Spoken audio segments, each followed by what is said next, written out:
All right, so we're going to cover reviewing content, why you should do it, what it is. Let's start with the whys. Basically, you're allowing students to revisit what they previously learned. You're allowing students to reevaluate their thinking. You're allowing students to identify misconceptions they had about the material they were presented with. Now, there are a bunch of different examples that you can do. Some of these are done more frequently than others. A closed activity, a cumulative review, questioning, student-led graphic organizer creations. There's also some other games that are done too that I've seen in classrooms, and some of those are okay, and some of them are very limited. I know that a very popular review tool is Kahoot. And to me, I'm not saying don't use it, but in my opinion, Kahoot is pretty limited. Like, how deep are you really going in Kahoot? It's just like you can only ask at best, a level 2 DOK question through the multiple choice. And considering how limited you are in providing text for answer selections, it just doesn't seem to be very effective to me. But if you can find a way to make it work, please do. So let's talk about some closed graphic organizers. Basically, what you're doing is you are creating a graphic organizer and leaving pieces out and having students fill in the gaps. And this might be something to try in the very early parts of the year. Personally, for me, I prefer to have students create their own. So here are some examples of some student-created graphic organizers. Basically, that's their exit ticket. And now, granted, I may have had an advantage in the classroom that you do not have. Based on your classroom setup. I was very fortunate where I had 2 entire walls that were whiteboards, and so a lot of the activities we did in class each day involved just whiteboard activity.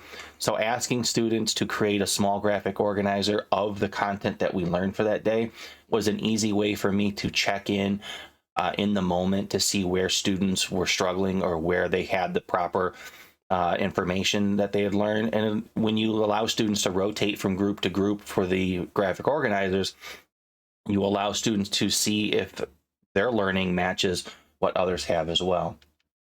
Here's another example of a graphic organizer that students did.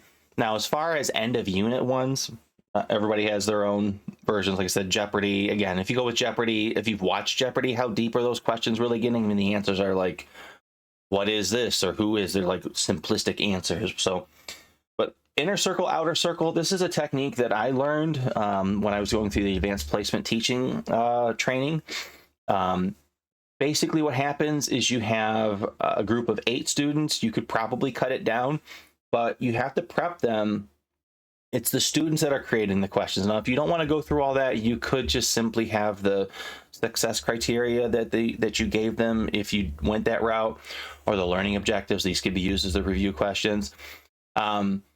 Essentially what happens is you have the group in the middle, or the 4 center seats, are going to be those who answer the questions, and the groups on the outside are going to be the ones who ask the question. So let's just kind of go through here. So we'll just say 1B asks 1A one of the questions for review, and 1A will elaborate on the topic as much as possible.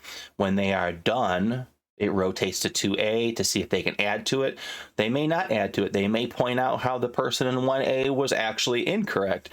And then you keep going to 3 and 4, and then you may have someone who says, well, I can't add anymore. That was all fine. And that's perfectly normal. And then basically what happens is 2B starts the next question and starts with 2A as the first respondent.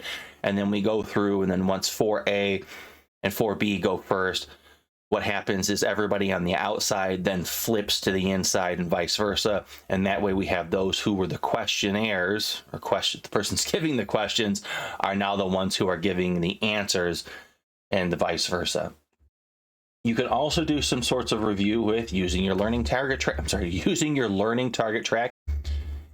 If you're going to use a learning target tracking sheet, the areas that students specifically mark that they don't know as basically being mastered, you can go around and get a quick pulse check by just seeing what's on their papers, or just having students volunteer what they don't feel that they are necessarily strong in, and using that as the topics that you're going to use for your review.